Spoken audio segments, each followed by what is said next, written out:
Starship has always been a shining point that space enthusiasts like us enjoy observing and following. But there's another group that's very interested in this giant spacecraft. That's the United States military. The early 2024 news about the Department of Defense wanting to own Starship to serve the government shows that they are not concerned about flying to Mars or expanding Elon Musk's consciousness or anything similar in space. Instead, they see a potential machine for their own military plans, including the ability to move quickly from one point to another on Earth.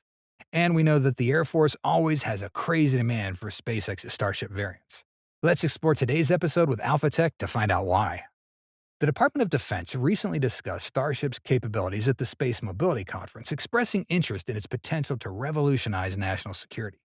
SpaceX senior advisor Gary Henry emphasized that Starship's primary purpose is to reach Mars. Rocket cargo point to point is not the reason we're building Starship, he said. We're building Starship to get to Mars, but what we're finding is it's a system we're putting together that has profound impacts for national security, and one of them just happens to be rocket point to point. However, it has also become evident that the rocket's features have profound implications for military operations. So, what features of Starship are attracting U.S. military officials? Starship's quite unlike any rocket that's come before it. When operational, its size, payload capacity, and ability to land and fly again, as well as the number of vehicles that'll be constructed, will eclipse anything built over the last 70 years of spaceflight. First, we must mention the rapid transport capabilities of Starship. The driving force behind this is the military's ability to use the rocket to deliver supplies, and perhaps even troops in the future, to anywhere in the world in under an hour. Pentagon officials began considering this idea 2 decades ago, but it's only with the advent of Starship that this has moved closer to reality. Envision a number of containers sitting in a warehouse down in Cape Canaveral. We go to an alert level. We pull them up, you start putting them on the rocket, said Gregory Spangers, chief scientist for the U.S. Air Force Research Lab. At each suggestive alert level, your time to launch shrinks, and we can get it down to an hour. Spangers said teams have already been making mock-ups of Starship's cargo bay, figuring out how to take advantage of a quick supply run. Speed's the obvious draw, but the cost is dropping and getting closer to existing expenses for moving supplies. The Starship Super Heavy system will be fully reusable, unlike any rockets currently flying.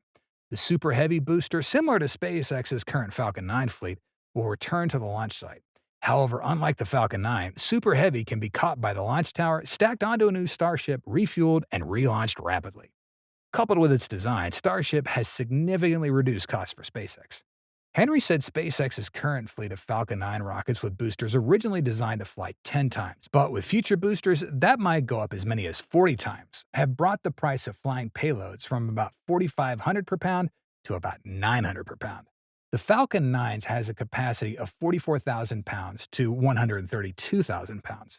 But Starship is a very different animal, he said. Starship's fundamentally meant to be rapidly reusable. We designed the vehicle from the outset to fly 100 times, not 10 times, and it's going to deliver 220,000 to 250,000 pounds, 100 to 115 metric tons to low Earth orbit.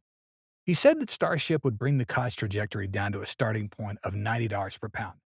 Musk has said he could see that dropping even more to $9 a pound down the road. If achieved, this means that one launch of Starship would cost less than a thousandth of the closest equivalent rocket deployed, NASA's Space Launch System. Henry said their price is close to what one gets using a C-17 cargo plane transport, the supply workhorse of the military, but with flights that take hours instead of minutes. Next is the frequency factor that SpaceX plans for launches. The launch frequency of Starship depends on the scale of building a massive fleet of spacecraft by SpaceX. SpaceX envisions building as many as 1,000 Starships, consisting of different variants. In the years to come, they'll launch dozens, even hundreds of Starships, and eventually thousands of Starships each year.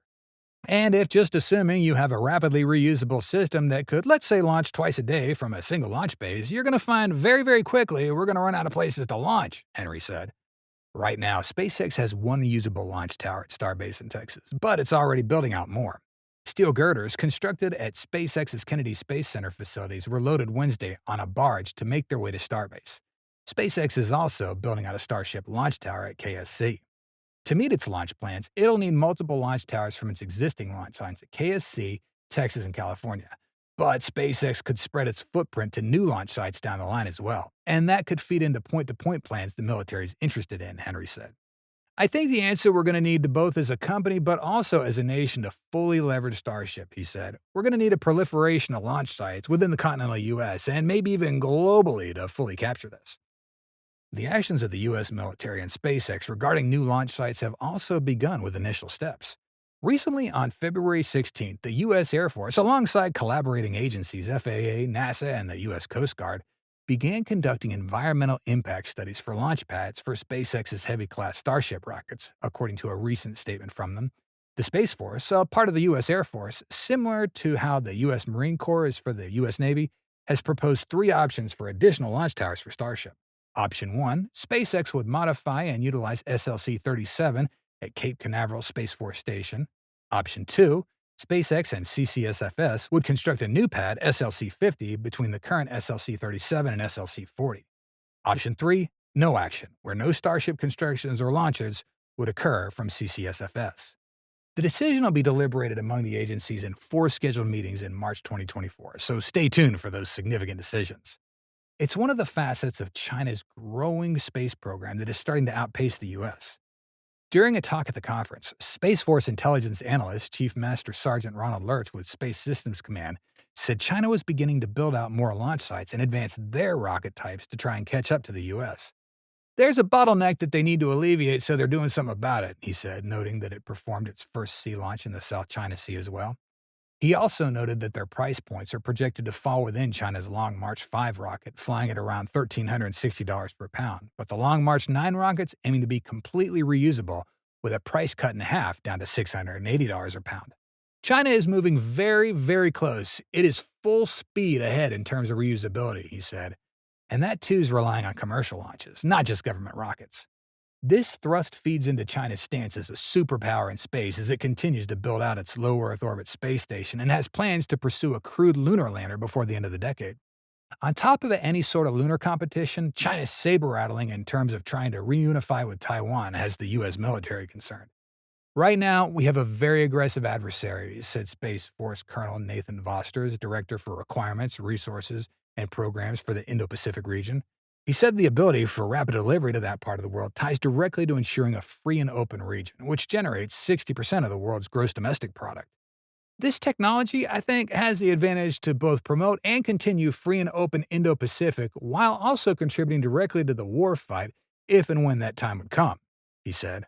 At the very least, this changes the calculus problem a little bit for our adversaries in the region. Spangers said getting over the technological hurdle that Starship is attempting is essential, but everyone on the board felt it was just a matter of time.